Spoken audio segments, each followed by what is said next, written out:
చిన్న ప్రార్థన చేసుకుని వాక్యం ధ్యానించాలి. పరలోకమందున్న మా కన్న తండ్రి, మీ నామమునకు స్తుతి మహిమ ఘనత ప్రభావములు తెలియజేస్తూ ఉన్నాను. నీ పక్షాన నీవు నిలబెట్టుకున్న నీ దాసునైనా నేను అల్పజ్ఞుడను, పాపిని నిష్ప్రయోజకుడను. కేవలం నీ ప్రేమ, నీ కృప చేత నీవు నిలబెట్టు. అభ్యంతరపరచ చూచే సాతాను దురాత్మ చీకటి శక్తుల ప్రభావాన్ని తొలగించండి. నీ కొరకు ఉన్నతంగా మేము నేర్చుకున్నట్లుగా, భక్తి చేయనట్లుగా దీవించండి. వినగల చెవులు, గ్రహించగల మనస్సును దయచేయండి. ఈ ప్రార్థన మా ప్రభువును నీ ప్రియకుమారుడైన నజరేయుడైన యేసు క్రీస్తు పేరిట మీకు సమర్పిస్తున్నాము తండ్రి, ఆమేన్. ప్రియమైన దేవుని బిడ్డలారా, క్రిస్మస్ యొక్క సీజన్లో, సమయంలో చూడండి, ఇందాక సహోదరులు చెప్పినట్టుగా పండగ వచ్చింది కాబట్టి మనం చర్చికి వచ్చేవారుగా ఉన్నాము ఉంటే మాత్రము యేసు ప్రభువు వారి జీవితాల్లో అర్థం కాలేదని అర్థం. ఎందుకు సంతోషించాలి, ఎవరు సంతోషించాలి అనే కారణాలు మనం అర్థం చేసుకోకపోతే మనం దేనికి సంతోషిస్తున్నామో తెలియకుండా ఉన్నవారి వల్లే ఉంటాం. వాక్య పఠన భాగంగా ఎఫెసీయులకు రాసిన పత్రిక 5వ అధ్యాయము 16వ వచనాన్ని ఎవరైనా చదవండి. ఎఫెసీయులకు రాసిన పత్రిక పౌలు గారు 5వ అధ్యాయము, అజ్ఞానుల వలె కాక జ్ఞానుల వలె నడుచుకొనున్నట్లు జాగ్రత్తగా చూసుకొనుడి. ఈ యొక్క వాక్యంలో దేవుడు ఏం రాపించాడంటే, అజ్ఞానుల వలె కాక జ్ఞానుల వలె నడుచుకొనుడి అన్నాడు. ఓకేనా? అజ్ఞానులంటే ఎవరు, జ్ఞానులంటే ఎవరు? అజ్ఞానముగా నడుచుకోవడం అంటే ఏంటి, జ్ఞానముగా నడుచుకోవడం అంటే ఏంటి? మనం జ్ఞానులమా, అజ్ఞానులమా? దేవుని దృష్టిలో జ్ఞానులంటే ఎవరు, దేవుని దృష్టిలో బుద్ధిహీనులంటే ఎవరు? ప్రేమ దేవుని బిడ్డలారా, జాగ్రత్తనండి. క్రిస్మస్ లో లోకం అంతా ఏం చేస్తుందంటే డ్రామాలు వేస్తుంది. శాంతా క్లాజ్ అంట. ఆయన ఎక్కడున్నాడో బైబిల్లో నాకు కనబడలా. ఉన్నాడా బైబిల్లో శాంతా క్లాజ్ తాత? ఉన్నాడా? లేడు. బైబిల్లో స్టార్ ఉందా? ఇది మనం ఇంటికి అంటించి అంటిస్తామే క్రిస్మస్ లో, అది ఉందా ఇక్కడ? లేదు. ఆ సవక చెట్టుకు తగిలిస్తారు చూడు, అది ఉందా? అది లేదు. కేకులు ఏమన్నాయా? అవి లేవు. మరి ఇవన్నీ ఎక్కడి నుంచి వచ్చేసినాయి అంటే అబద్ధముగా చొరబడిన వారు తెచ్చినవి. ఇందాక సహోదరుడు చెప్పాడే, నాకంటే ముందు ఒక ఆయన ఎల్లున్నాడు. ఆయన పండగ చేసేటటువంటి ఆయన బోధకుడు, సంఘాన్ని బాగు చేసే బోధకుడు అనొచ్చు, బాగు చేసిన బోధకుడు అనొచ్చు. అలాంటి వారిని జనం ఇష్టపడతారు. పరలోకానికి నడిపించే వారిని జనం ఇష్టపడతారు. కాబట్టి ఇక్కడ మనం చదువుతున్నాము, అజ్ఞానుల వలె కాక జ్ఞానుల వలె నడుచుకొనుడి. ఏది జ్ఞానము, ఏది అజ్ఞానము? క్రిస్మస్ సీజన్లో మనం చూస్తే డ్రామాలు వేస్తుంటారు. క్రిస్మస్ తాత అని, మరియమ్మ అని, యేసేపు అని, గొర్రెల కాపరని, ఇదంతా కూడా జ్ఞానులని డ్రామాలు వేస్తుంటారు. రాత్రి పూట క్యారల్స్ అని తిరుగుతూ ఉంటారు. వీళ్ళెవ్వరికి బైబిల్ అర్థం కాలేదు. వాళ్ళెవరికి బైబిల్ అర్థం కాదు. బైబిల్లో అది లేదు, అది లేదు. బైబిల్లో లేనంత డ్రామాలు పెట్టి మిమ్మల్ని ఎంజాయ్ చేపిస్తూ వాళ్ళు అందుకుంటున్నారు. ఇందాక సహోదరుడు చెప్పాడు, 25,000 వస్తాయి. నేను మీరేమన్నా చేసుకోండి, నాకేంటి, నాకు డబ్బులు చాలనుకుంటే వస్తాయి. 25,000 వదులుకున్నాడు. ఒకసారి ఆలోచించాను. డబ్బు కాదండి మనకు ముఖ్యం, దేవుడు ముఖ్యం, సంఘం ముఖ్యం. కనుక జాగ్రత్తగా ఈరోజు నేను చెప్పబోయేటటువంటి అంశం ఏంటంటే, క్రిస్మస్ సీజన్ లో మరియమ్మ గురించి, యేసేపు గురించి, గొర్రెలు కాపర్ల గురించి, జ్ఞానుల గురించి ధ్యానించుకోవడం జరుగుతుంది. యేసు ప్రభు యొక్క పుట్టుక గురించి ధ్యానించుకోవడం జరుగుతుంది. మంచిదే, కరెక్ట్ రీతిలో ధ్యానించుకోవచ్చు. అయితే జ్ఞానుల వలె మీరు ఉండండి అని చెప్పంటున్నాడు ప్రభు. జ్ఞానుల వలె, దేవుడు జ్ఞానుల వలె మీరు ఉండండి అంటున్నాడు. నేను బైబిల్లో ఒక 2 జ్ఞానులను చూపిస్తాను మీకు. రెండు విధాల జ్ఞానులు మీకు నేను చూపిస్తాను. యేసు ప్రభుని పూజించడానికి వచ్చిన జ్ఞానులు ఒక భాగమైతే, బైబిల్లో మనందరికీ తెలిసినటువంటి సొలొమోను కూడా ఒక జ్ఞాని. చాలా మంది జ్ఞానులు ఉన్నారు, వారి గురించి నేను ధ్యానం చేయబోవడం లేదు. కానీ 2 జ్ఞానుల గురించి మాత్రం ఈరోజు మనము ఉన్న సమయాన్ని బట్టి ధ్యానం చేద్దాం. జాగ్రత్తగా ఫాలో అవ్వండి, మాట మనసులోకి తీసుకెళ్ళండి, క్రిస్మస్ అంటే ఏంటో తెలుసుకోండి. ప్రియమైన దేవుని బిడ్డలారా, ఈ జ్ఞానులు గమనిస్తే తూర్పు దేశం నుంచి వస్తున్నట్టుగా మనకు కనబడుతుంది. ఇదంతా మీకు జ్ఞానుల గురించి తెలియజేసే ముందు నేను కొన్ని మాటలు మీకు చెప్తే అప్పుడు జ్ఞానుల సంగతి మీకు అర్థమవుతుంది. మరణము, ముసలితనం, దీన్ని ఎప్పుడన్నా గమనించారా? మీరు గమనించారా? కనిపెట్టారు ఎప్పుడన్నా? ఈ మరణం ఎందుకు వస్తుంది, ఈ ముసలితనం ఎందుకు వస్తుంది అని మీరు ఎప్పుడైనా కనిపెట్టారా? ఎవరైనా కనిపెడతారా?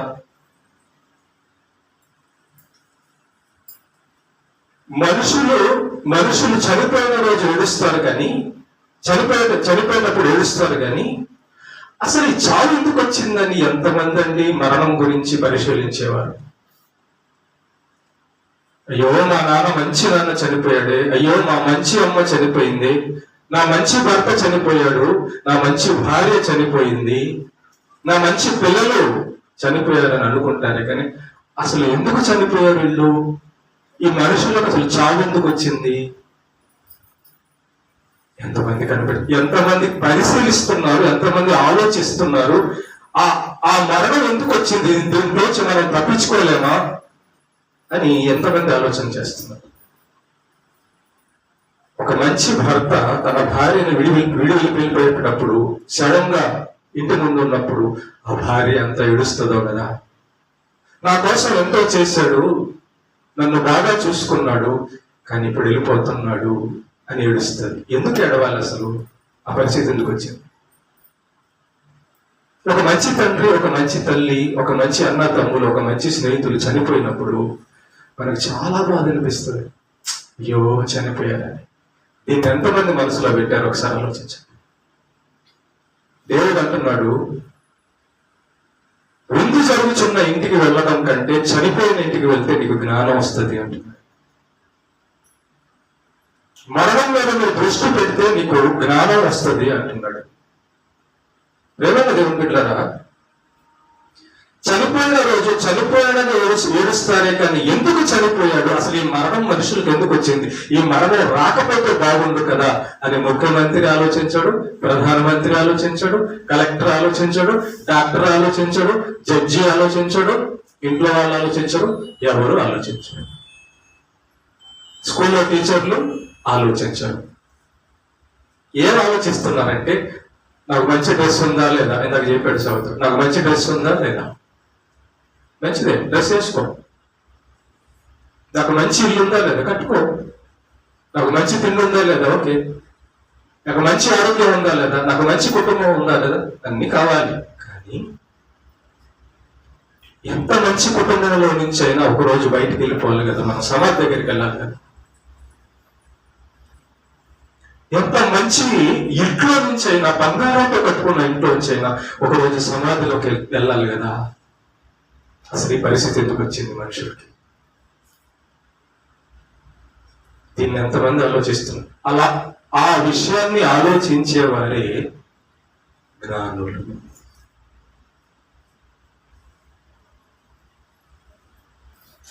స్టార్ కడుతున్నావు, లైటింగ్ పెడుతున్నావు, కేక్ కట్ చేసుకుంటున్నావు, కొత్త బట్టలు వేసుకుంటున్నావు. క్రిస్మస్ రోజున మీ ఇంట్లో చావు వచ్చిందనుకో, పండుగ చేసుకుంటాం. కరెక్టే చెప్పండి, చేసుకుంటాం. ఎందుకు చేయు? ఇప్పుడు చేసిన క్రిస్మస్, ఈ రోజు కట్టిన స్టార్, ఈ రోజు కట్టిన లైటింగ్ నీ ఇంట్లో శవం ఉన్నప్పుడు ఎందుకు చేయవు? ఎందుకు చేయవంటే నీకు అక్కడ దుఃఖం ఉంది, మరణం ఉంది, దాన్ని కదా మనసులో పెట్టాల్సింది.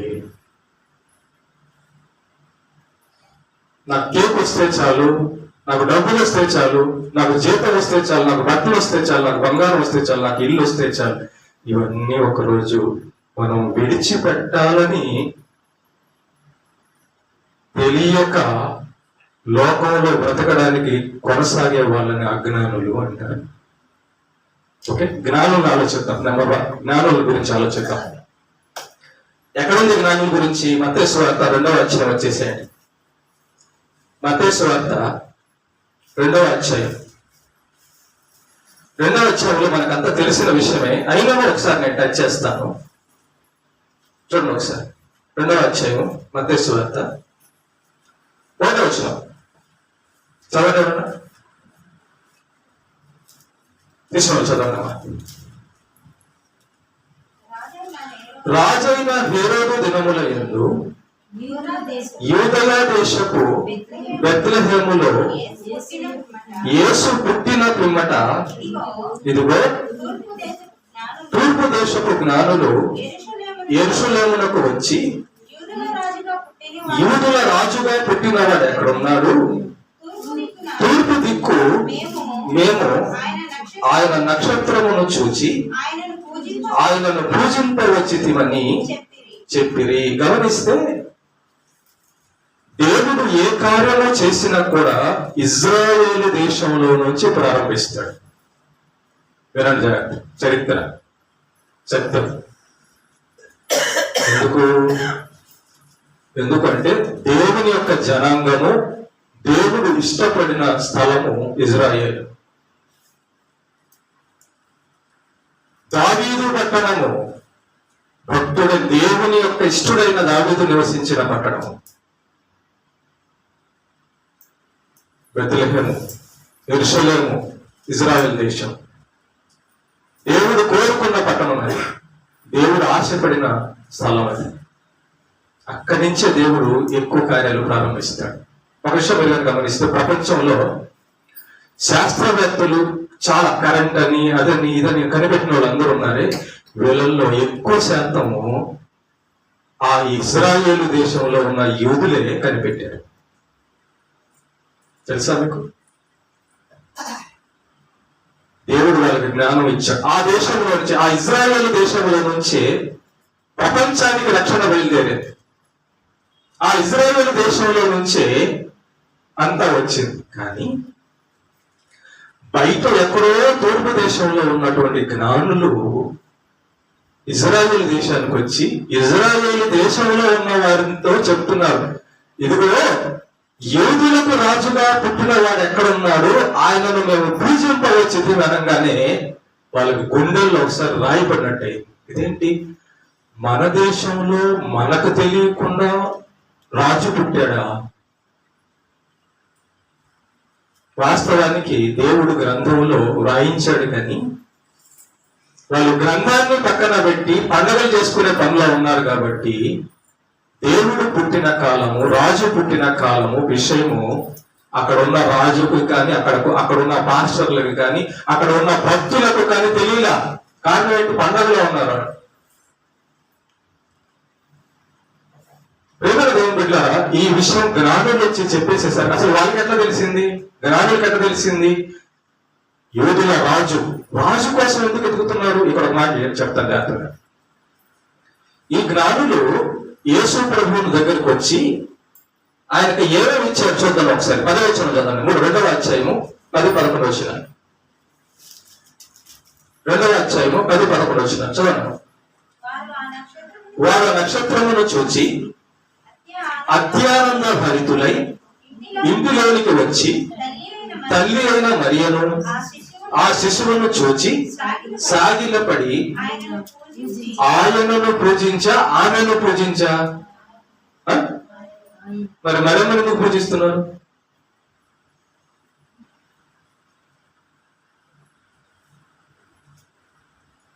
గుణదలలో ఎవరిని పూజిస్తారు? ఇక్కడ ఎవరిని పూజించారు? వెల్లంగనిలో ఎవరిని పూజిస్తారు? మరి ఇక్కడ ఎవరిని పూజించారు? ఏమైపోయిందమ్మా క్రైస్తవ్యం? ఆయనను పూజించి తమ పెట్టెలు విప్పి బంగారమును, సామ్రాణిని, భోళమును జాగ్రత్త. ఈయన పేదల ధనవంతులు, ఈ జ్ఞానులు. ఒకడు ఎవరికైనా బంగారం కానుకిస్తున్నాడంటే అడుక్కునేవాడని అర్థమా? డబ్బున్నోడేనా? డబ్బున్నోడే కదా, అంతేనా? బంగారం ఉంది కాబట్టి బంగారం ఇస్తున్నాడు, అంతే కదా. నువ్వు 1 కేజీ బంగారం ఎవరికైనా ఇచ్చావనుకో, ఎంత ఉందో నీకు 1 కేజీ ఇస్తావు. ఓకే, కాబట్టి వీళ్ళు ఎక్కడి నుంచో వచ్చారు, తూర్పు దేశం నుంచి యేసు ప్రభుని ఎత్తుక్కొని వచ్చారు. యేసు ప్రభు గురించి కనుక్కున్నారు, ఆయనను పూజించడానికి వచ్చారంట. వచ్చినప్పుడు వీళ్ళు ఊరికనే రాలేదు, వాళ్ళు కానుకలు తెచ్చారు. ఓకేనా? కానుకలు ఇచ్చే స్థితిలో, మామూలు కానుకలు కాదు, బంగారం ఇచ్చే. బంగారం మీరు ఎప్పుడైనా ఇచ్చారు? బంగారం కానుక చర్చికి? నేను అడగడం లేదు, మనసు గురించి చెప్తున్నాను అంతే.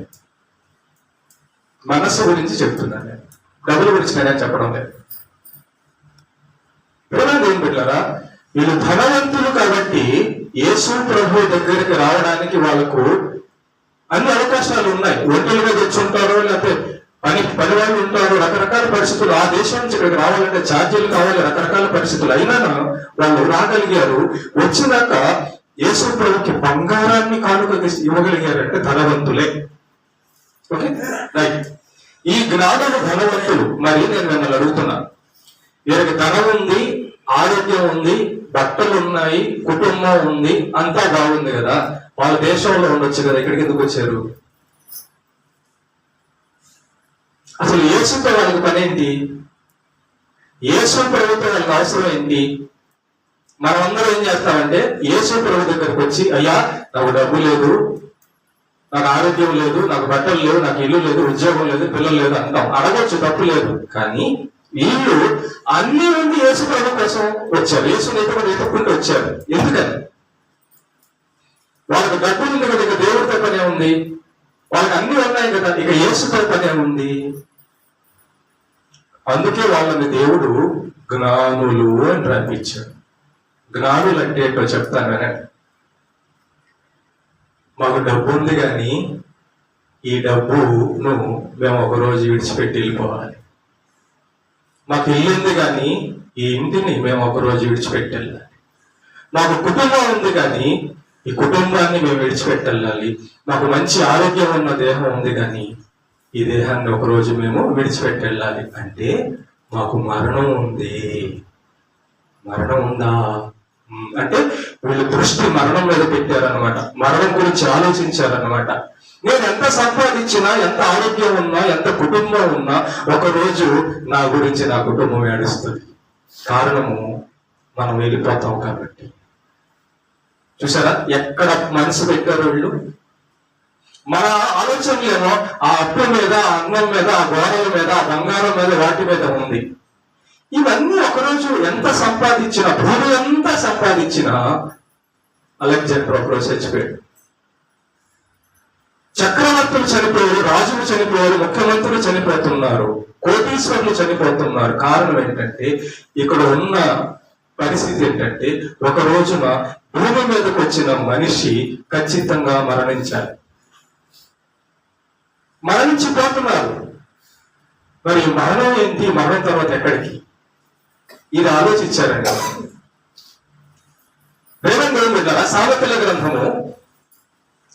సామెతల గ్రంథంలో ఒక మాట ఉంటది, నన్ను కనుగొని వారు జీవమును కనుగొందురు అనే మాట సామెతల గ్రంథంలో ఉంటది.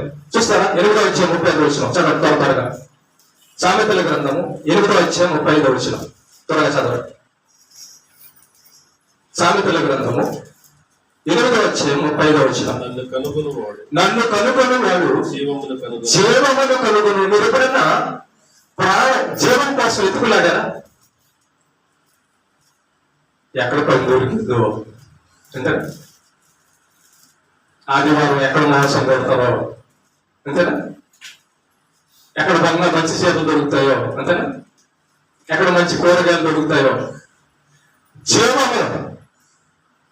జీవమును వెతకాలి అంటే మరణం మీద దృష్టి పెట్టాలి. మనం చచ్చిపోయిన రోజు అని ఏడవడం కాదు, అసలు ఎందుకు చచ్చిపోయాడా,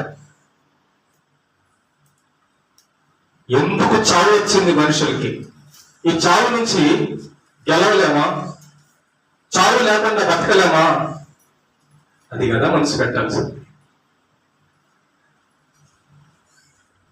పిల్లలు ఏం పెట్టారా? నన్ను కనుగొని వాడు జీవమును కనుగొను. ఈ జ్ఞానులు మరణం గురించి ఆలోచించినప్పుడు ఈ మరణం నుంచి బతికిచ్చేవాడెవడు, నిత్య జీవాన్ని ఇచ్చేవాడెవడు, ఈ మరణాన్ని అసలు ఎందుకు వచ్చింది, మరణం అనేది ఎందుకు వచ్చిందో వాళ్ళు దృష్టి పెట్టినప్పుడు వాళ్ళకి అర్థమైన సంగతులు ఏంటంటే, రోమాపత్రిక చూడండి ఒకసారి. రోమాపత్రిక 3వ అధ్యాయము 23వ వచనం. రోమాపత్రిక 3వ అధ్యాయము 23వ వచనం. ఏ భేదములు లేదు, అందరూ పాపము చేసి దేవుడు అనుగ్రహించు మహిమను పొందలేకపోవచ్చు. మీలో ఎవరైనా నేను ఒక్క పాపం కూడా చేయలేదండి అన్నోళ్ళు చేతులు ఎత్తండి. చూసారా? అంటే ప్రతి మనిషి కూడా పాపమును జయించలేక పాపము దగ్గర ఓడిపోయాడు. ఎప్పుడైనా దీని మీద దృష్టి పెట్టారా? నేను ఎందుకు పాపమును చేయకుండా ఉండలేకపోతున్నా? కారణం ఏంటి? నేను ఎందుకు అబద్ధం చెప్పేస్తున్నా, నేను ఎందుకు బూతులు మాట్లాడుతున్నా, నేను ఎందుకు చెడు పనులు చేస్తున్నా, నేను ఎందుకు చెడు ఆలోచనలు కలిగి ఉన్నా అని ఎవరైనా దృష్టి పెడతారా? ఏ భేదము లేదు, స్త్రీ పురుషుడని ఏ భేదము లేదు. భూమి మీద ఉన్న మనుషులందరూ పాపము చేసి దేవుడు ఇవ్వాలనుకున్నది పోగొట్టుకున్నారు.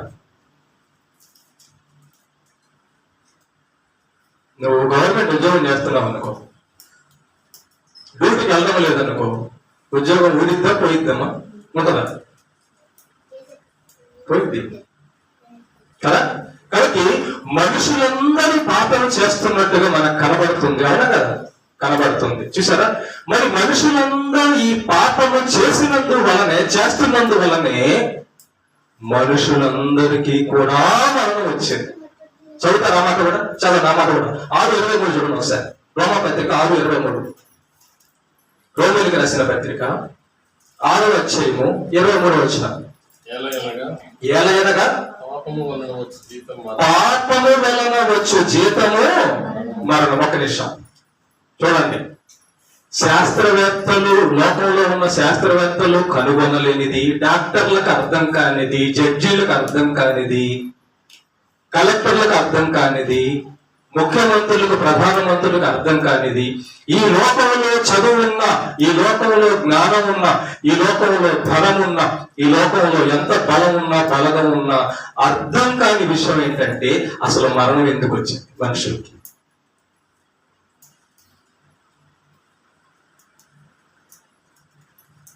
ప్రేమను దేవుడు కొంతమంది అనుకుంటారు, నేను మంచివాడిని కదా, నేను ఎందుకు చనిపోవాల్సి వస్తుంది? హృదయములో ఒక చెడు తలంపు తలిచిన అది పాపమే. చిన్న స్వార్థం కూడా పాపమే. కనుక పాపము వలన మరణం వచ్చిందని చెప్పని దేవుడు మాత్రమే మనుషులకు తెలియపరిచాడు. పాపము వలన మరణం వచ్చింది. మరణం ఎందుకు వచ్చింది? పాపము వలన మరణం వచ్చింది. ఈ జ్ఞానం వెతికారు, అసలు మరణం ఎందుకు వచ్చింది, చావు ఎందుకు వస్తుంది, చావు ఎందుకు వస్తుంది అంటే అప్పుడు దేవుడు వాళ్ళకి ఏం తెలియజేశాడంటే, అయ్యలారా మరణం ఎందుకు వస్తుందంటే పాపము వలన మరణం వచ్చింది అని తెలియజేశాడు. ఎప్పుడైతే ఈ జ్ఞానులు పాపము వలన మరణం వస్తుందా అని చెప్పి దేవుని చేత తెలుసుకున్నారో అప్పుడు మరి ప్రభువా పాపం వలన మరణం వచ్చింది, రైట్. ఈ మరణం వల్లనే కదా మేము మా కుటుంబాలను మా జీవితాలంతా కూడా పోగొట్టుకుంటున్నాము, సంతోషాన్ని పోగొట్టుకుంటున్నాము. మరి ఈ పాపము నుంచి మరణము నుంచి మమ్మల్ని విడిపించేవాడెవడు అని ఆ జ్ఞానులు దేవుణ్ణి అడిగినప్పుడు దేవుడు వాళ్ళకి చెప్పిన మాట ఏంటంటే 6వ అధ్యాయం 23వ వచనం. ఇప్పుడు చదవండి. మన పాపం వల్ల వచ్చే జీతం మరణము, అయితే దేవుని కృపావరము మన ప్రభు అయిన యేసు క్రీస్తునందు నిత్య జీవం, ఆయనకు మహిమ కలుగును గాక. ఆ జ్ఞానులకి దేవుడు ఏం చెప్పాడంటే, నాయన పాపం వల్ల మరణం వచ్చింది, మీరు మరణం మీద దృష్టి పెట్టారు, పాపం మీద దృష్టి పెట్టారు, మీరు పాపులని మీకు అర్థమైంది. అయితే ఈ పాపంలో నుంచి మీ అంతటా మీరు విడిపించుకోలేరు, మీ వల్ల కాదు. ఎందుకు వల్ల కాదు ప్రభువా? పాపి పాపాన్ని తీసేసుకోలేడు. ఆపరేషన్ డాక్టర్లు చేస్తారా, మనం చేసుకుంటాం ఏమా? ఎందుకని? వాళ్ళైతే చదువున్నారు, వాళ్ళకి చేయడం ప్రాక్టీస్ ఉంది కాబట్టి చేయగలరు. ఓకేనా? రైట్. దేవుడు యేసుక్రీస్తు పరిశుద్ధుడు, పాపము లేనివాడు కాబట్టి, పరిశుద్ధుడుగా జన్మించిన వాడు కాబట్టి పాపమును గెలవగలిగాడు, మరణాన్ని గెలవగలిగాడు. ఇది వాళ్ళు చూసింది జ్ఞానులు. పాపాన్ని మరణాన్ని గెలిచిన దేవుడు ఎక్కడ? పాపాన్ని మరణాన్ని గెలిచిన దేవుడు ఎక్కడ? పాపాన్ని మరణాన్ని గెలిచిన దేవుడు ఎక్కడ అని వెతికినప్పుడు వాళ్ళ దేశంలో దొరకల. ఇశ్రాయేలు దేశంలో దొరికాడు. ఇశ్రాయేలు దేవుడైన యెహోవా సెలవిచ్చాడు, ఇదిగో నా ప్రియకుమారుడైన యేసుక్రీస్తుని ఈ లోకానికి పంపబోతున్నాను, ఆయనను మీకు అనుగ్రహిస్తున్నాను, ఆయన వలన మనుషుల యొక్క పాపముల నుండి విమోచన అన్న మాట వినంగానే వాళ్ళ గుండెల్లో ఎంత సంతోషం వచ్చిందో తెలుసు. ప్రభువా, ఈ ప్రపంచంలో ఎవరి వలన కాదు, ఓన్లీ జీసస్ క్రైస్ట్, ఆయన వలన మాత్రమే పరిశుద్ధత, పాప విమోచన, మరణము నుంచి విమోచన. అప్పుడు బయలుదేరారు జ్ఞానులు. బయలుదేరి దేవుడు చెప్తున్నాడు వాళ్ళకి, నక్షత్రం అక్కడ వస్తుంది, ఆ నక్షత్రాన్ని మీరు చూసినప్పుడు ఇదిగో ఆయన పుట్టాడని గుర్తు పెట్టుకోండి అంటాడు. అప్పుడు వారి దేశంలో ఆ కాలంలో ఆ నక్షత్రాన్ని చూసి ఇక దేవుడు పుట్టాడని చెప్పని, యూదయ రాజు పుట్టాడని చెప్పని వాళ్ళు బయలుదేరి వచ్చి యేసు ప్రభు దగ్గరకు వచ్చి యేసును పూజించడానికి వచ్చి పూజించి తిరిగి వాళ్ళ దేశానికి వెళ్ళిపోతారు. ఇక్కడ గమనించండి, నన్ను కనుగొన్న వాడు జీవమును కనుగొనను. వాళ్ళు సంతోషంగా వచ్చి యేసు ప్రభు దగ్గరకు వచ్చారు. ఎందుకు యేసు ప్రభు దగ్గరకు వచ్చారో తెలుసా? మమ్మల్ని మరణం నుంచి తప్పించేవాడు ఈయనే, మమ్మల్ని పాపం నుంచి తప్పించేవాడు ఈయనే అని చెప్పని వాళ్ళు ఎదుర్కొని వచ్చి యేసు ప్రభు దగ్గరికి ఎందుకు ఎత్తుకొని వచ్చారంటే బంగారం కోసం కాదు, ఇంకో దాని కోసం కాదు, మమ్మల్ని మా పాపముల నుంచి విమోచించేవాడు ఈయనే, మమ్మల్ని మరణం నుంచి విమోచించి నిత్య జీవం ఇచ్చేవాడు ఏమే అని కనుగొని ఆ జ్ఞానులు యేసు ప్రభు దగ్గరికి వచ్చి ఆయనను పూజించి కల్లారా చూసి ఆయనను హాయిగా సంతోషంగా వెళ్ళిపోయారు. రేపు మేము చనిపోయినా ఇక మాకు బాధ లేదు, ఎందుకంటే మేము ఈ మరణము, ఈ పాపం వలన వచ్చే మరణము, ఈ పాపం వలన వచ్చే నరకాన్ని మేము తప్పించుకుంటాం, ఇక యుగాలు ఆయనతో పాటు ఉంటామని చెప్పని సంతోషంగా వాళ్ళు వెళ్ళిపోయారు. ఇందాక సహోదరుడు ఒక మాట చదివించాడు. మత్తయి సువార్త, లూకాసు వార్త 2వ అధ్యాయం తిండి ఒకసారి. లూకాసు వార్త 2వ అధ్యాయము ఇందాక మనం చదివిన మాట 10వ వచనం. అయితే ఆ దూత భయపడకుడి, ఇదిగో ప్రజలందరికీ కలగబోవు మహా సంతోషకరమైన స్వర్తమానము నేను మీకు తెలియచేస్తున్నాను. దావీదు పట్టణం ముందు నేడు రక్షకుడు మీ కొరకు పుట్టి ఉన్నాడు, ఈయన ప్రభువైన ప్రజలందరికీ సంతోషం ఇచ్చే వర్తమానం ఏంటంటే, ఇప్పుడు మీ అందరికీ 1 కేజీ బంగారం వచ్చేస్తుంది, రేపు మీకు బాగా బిల్లులు వచ్చేస్తాయి. అది కాదు దూత చెప్పింది. దూత ఏమన్నాడంటే భయపడకుడి అంటున్నాడు. ఎవరు భయపడుతున్నారు అక్కడ? దేని గురించి భయపడుతున్నారు అక్కడ? గుర్తుపెట్టుకోండి. ఎవరైతే ఈ మరణం మీద ఆలోచన పెట్టారో, ఎవరైతే మరణం గురించి ఆలోచన చేస్తున్నారో, ఈ మరణం ఎందుకు వచ్చింది, ఈ పాపం నుంచి ఎట్లా విడిపించబడాలని ఆలోచిస్తున్నారో, పాపములకు మరణములకు భయపడి, నరకములకు భయపడి దీని నుంచి తప్పించుకోవాలి ఎలాగైనా అనే ఆలోచన కలిగిన వాళ్ళతో యువత చెప్తున్నాడు, మీరు పాపం నుంచి విమోచించాలనుకుంటున్నారా? విమోచన పొందాలనుకుంటున్నారా? మీరు మరణం నుంచి నిత్య జీవం పొందాలనుకుంటున్నారా? అవును. అయితే భయపడబాక. ఎవరైతే తమ పాపముల నుంచి విమోచన పొందాలనుకుంటున్నారో వారికి సువార్త. వారి కొరకు యేసు ప్రభువు పుట్టాడు. స్టార్ కట్టుకునే వాళ్ళ కోసం కాదు, లైటింగ్ పెట్టుకునే వాళ్ళ కోసం కాదు, క్యారల్స్ పేట తిరిగే వాళ్ళ కోసం కాదు. తమ పాపముల నుంచి, మమ్మల్ని మా పాపముల నుంచి ఎవరు విడిపించగలడు అని తమ పాపపు జీవితాన్ని చూసుకొని, ఈ పాపపు జీవితం మాకు అసహ్యంగా ఉంది, ఈ పాపం నుంచి మమ్మల్ని ఎవరు విడిపించగలడని ఎదురు చూస్తారో వాళ్ళకు, మీ కొరకు రక్షకుడు పుట్టి ఉన్నాడు. రక్షకుడు అంటే పాపముల నుంచి రక్షించేవాడని అర్థం. ఓకే, యేసు. యేసు అనే పేరుకి అర్థం ఏంటో తెలుసా మీకు? యేసు అనే పేరు మరియమ్మతో దేవదూత అంటాడు, ఈయనకి యేసు అనే పేరు పెట్టు అంటాడు. మత్తయి సువార్త 1:20 కదా. మత్తయి సువార్త 1:20 1:20 21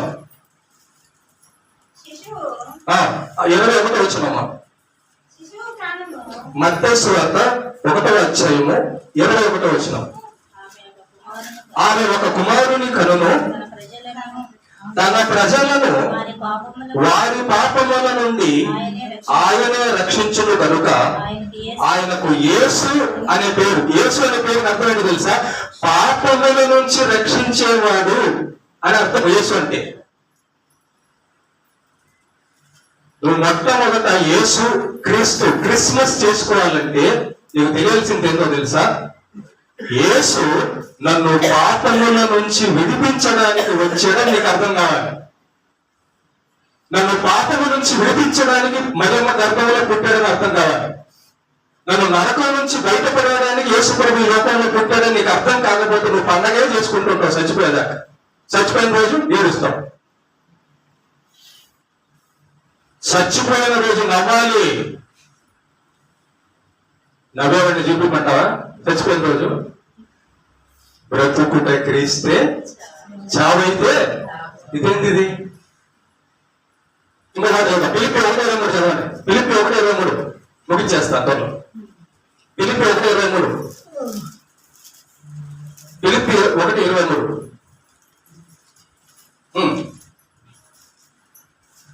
ఫిలిప్పీకి రాసిన 1:23 ఈ రెండు మధ్యలో నేను ఇరుకున పడి ఉన్నాను.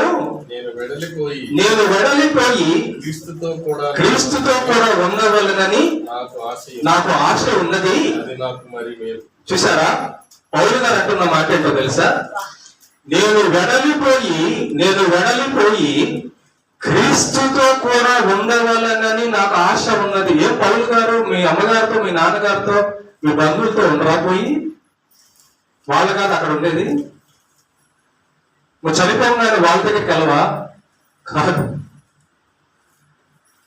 జ్ఞానులు యేసు ప్రభువుని ఎందుకు ఎత్తుకొని వచ్చారంటే, మేము చనిపోయిన తర్వాత ఇక యుగ యుగాలు ఉండబోయేదేదో ఆయనతో.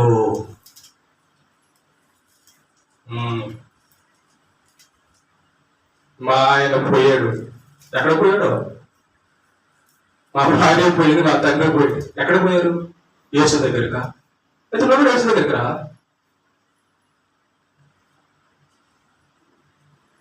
నరకానికి పోయే వాళ్ళ గురించి ఎందుకు ఏడుస్తున్నావు? యేసు పరమందు ఉన్నాడు. యేసు నీ కోసం నా కోసం ప్రాణం పెట్టాడు. ఇక్కడ పౌలు గారు ఏమంటున్నావు తెలుసా? నేను వెళ్ళిపోతే, ఈ లోకంలో వెళ్ళిపోతే యేసు దగ్గరికి వెళ్తాను. జ్ఞానులకు ఒకటి అర్థమైంది ఏంటంటే, ఇక్కడ కళ్ళు మూస్తే అది యేసయ్య దగ్గర కనబడాలి. మరి ఆయన దగ్గర కనబడాలి, ఆయనతో ఉండాలంటే, ఆయన పక్కన మనం ఉండాలంటే ఎట్లుండాలి?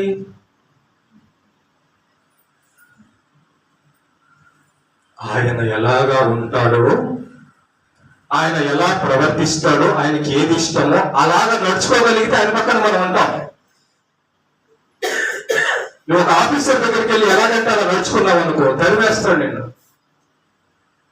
నువ్వు ఎస్ఐ దగ్గరికి వెళ్ళి ఎలాగంటే అలా మాట్లాడావనుకో, కొడతాడు నిన్ను. నువ్వు డాక్టర్ దగ్గరికి వెళ్ళి ఎలాగంటే మాట్లాడావనుకో, వైద్యం చేయడు.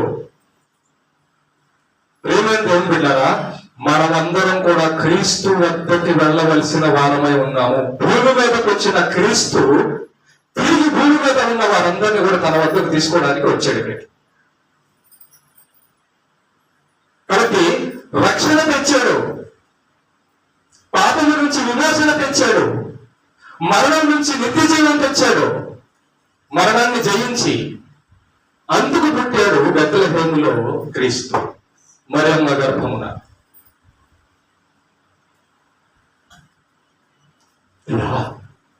నా పాపాలన్నీ పోయాయి అన్నవాడు బిర్యానీ చేసుకోండి. నేను అబద్ధం మానేశాను, బూతులు మానేశాను, పాపం మానేశాను, యేసు ప్రభు నా జీవితాన్ని మార్చేశాడు అన్నాడు, బంగారపు వస్త్రం వేసుకోవచ్చు. కారణము వాడు నిత్యం జీవిస్తాడు యేసుతో పాటు, నరకాన్ని తప్పించుకుంటాడు. ఓకే, జ్ఞానుల గురించి మనం చూసినప్పుడు, జ్ఞానులు మరణమును పాపమును జయించగల క్రీస్తు దగ్గర వెతుక్కుంటూ వచ్చి ఆయనకు నమస్కారం చేసి, అయ్యా నువ్వే మా పాపాల నుంచి మరణం నుంచి తప్పించేవాడు. సమయం అనే వ్యక్తి కూడా ఆయన చూసి సంతోషపడతాం. అసలు ఇజ్రాయెల్ దేశంలో యేసు ప్రభు మెస్సయ్య క్రీస్తు కొరకు ఎదురు చూసే వాళ్ళందరూ బాప్తిసం వచ్చి యోహాను కూడా అంటాడు, రాబోయే వారము నీవేనా, మరొకటి కొరకు మేము ఎదురు చూడాలా. ఇజ్రాయెల్ దేశంలో కొంతమంది ఎదురు చూసేవాళ్ళు, మా పాపాల కోసం విమోచించే రక్షకుడు ఇప్పుడు వస్తాడని. ఈయన ఒకటి. రెండో విషయం చెప్పి నేను గురించేస్తాను, అది తొందరగా గురించేస్తాను. ఇకపోతే రెండో వ్యక్తి గురించి ఏం చెప్పాను నేను? సొలొమోను గురించి చెప్పాను. ప్రసంగి గ్రంథానికి వచ్చేసే. ప్రసంగి గ్రంథము 3వ అధ్యాయం 16వ వచనం చదవడమా? 3వ అధ్యాయము 16వ వచనం.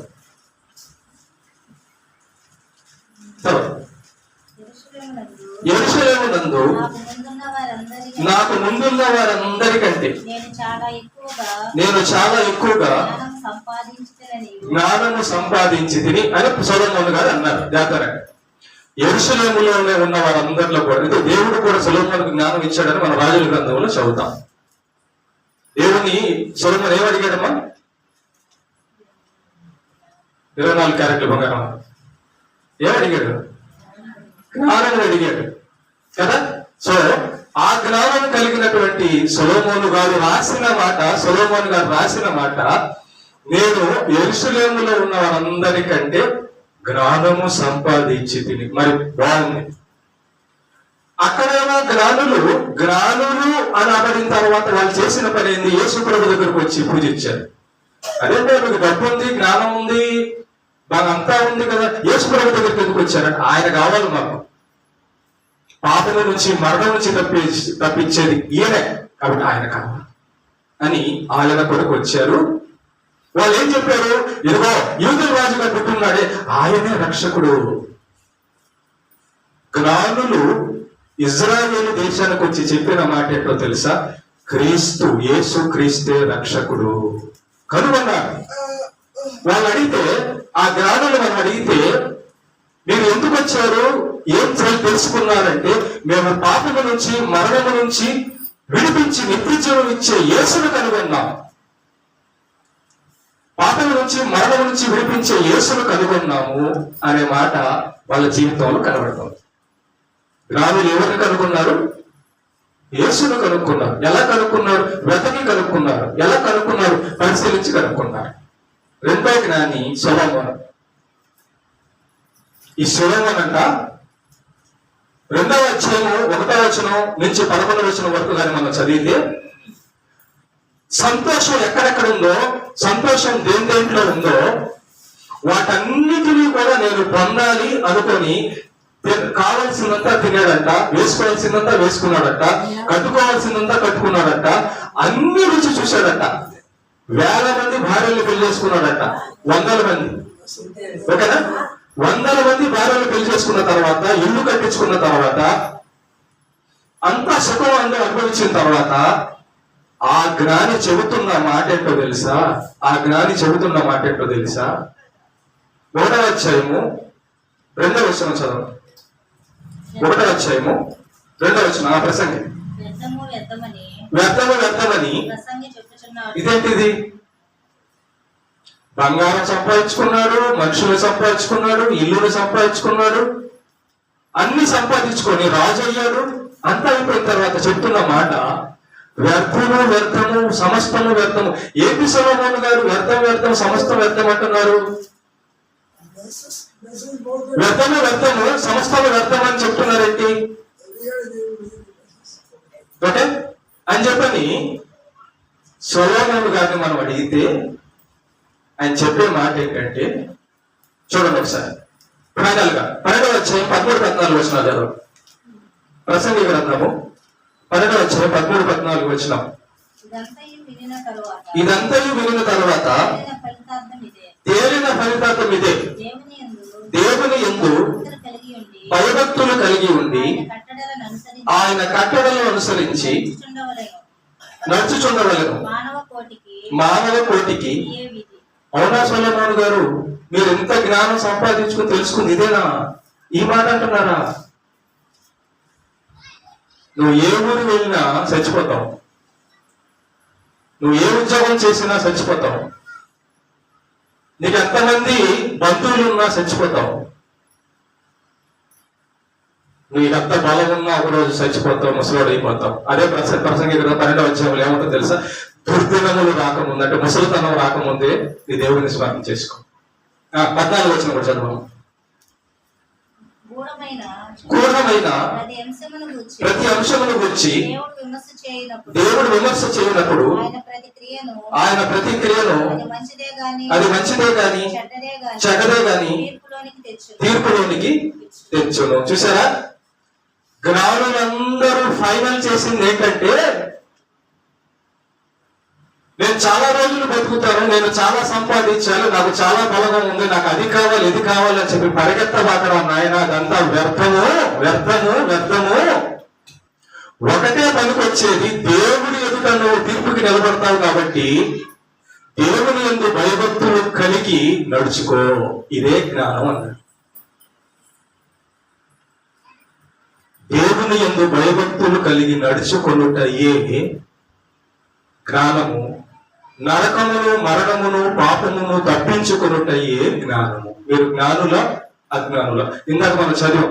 అజ్ఞానుల వల్ల నడుచుకోనుక అంటే అర్థం తెలుసా? అజ్ఞానులు ఆ డబ్బు కావాలి, ఆ బంగారం కావాలి, ఆ ఇల్లు కావాలి, ఆ కుటుంబం కావాలి, అది కావాలి ఇది కావాలి అది కావాలి అనుకుంటారు. అది అజ్ఞానం. జ్ఞానులు నిత్యజీవం కావాలి మనకు, జ్ఞానులు నరకం తప్పించుకోవాలి, జ్ఞానులు దేవుడు కావాలి మనకి. కాబట్టి జ్ఞానులకు దేవుడు దొరికాడు. ఇప్పుడు చూడండి, దేవుడు మనకు ప్రాణం ఇస్తున్నాడా? ఊపిరిస్తున్నాడా? ఎందుకు అంతసేపు ఇవ్వాలా? ఆరోగ్యం ఇస్తున్నాడా? ఎందుకు అంత ఆరోగ్యం ఇవ్వాలి దేవుడు మనకి? డబ్బు ఇస్తున్నాడా? ఎందుకు అంత ఇవ్వాలి డబ్బులు? ఆలోచించక ప్రేమ దేవుడు. ఆయన లేకుండా ఆయన ఇచ్చిన వాటితో మనం ఎన్ని రోజులు ఉంటామండి. ఇది తెలుసుకున్న వాళ్ళే జ్ఞానులు. నీ బిడ్డలు పోతారు, నీ తల్లిదండ్రులు పోతారు, నీ భార్య బిడ్డలు అందరూ పోతారు. నువ్వు చివరికి ఒంటరోడు అవుతావు, ముసలోడు అవుతావు, మంచంలో ఒక్కడవుతావు. అప్పుడు నీకు అర్థమవుతుంది, ఏడులాగా నేను ఒంటరిగా వచ్చాను, ఒంటరిగా మంచంలో పడుకోవాలి, ఒంటరిగా వెళ్ళాలి. ఎక్కడికి వెళ్తావు? యేసు దగ్గరికి వెళ్ళు, పాపం నుంచి తప్పించేవాడి దగ్గరికి వెళ్ళు. ఇది బైబిల్లో ఉన్న ఇద్దరు జ్ఞానులు మనకి చెప్పిన జ్ఞానం. కాబట్టి అజ్ఞానుల వల్లే లోకం కోసం పరిగెత్తక జ్ఞానుల వల్లే యేసుని సంపాదించుకో. యేసుని సంపాదించు, ఎందుకంటే రేపు ఆయనతో ఉండాలి మనం. అందరికి అర్థమైంది అనుకుంటున్నా? అర్థమైందా? రైట్. దేవునికి మహిమ కలుగుతుంది.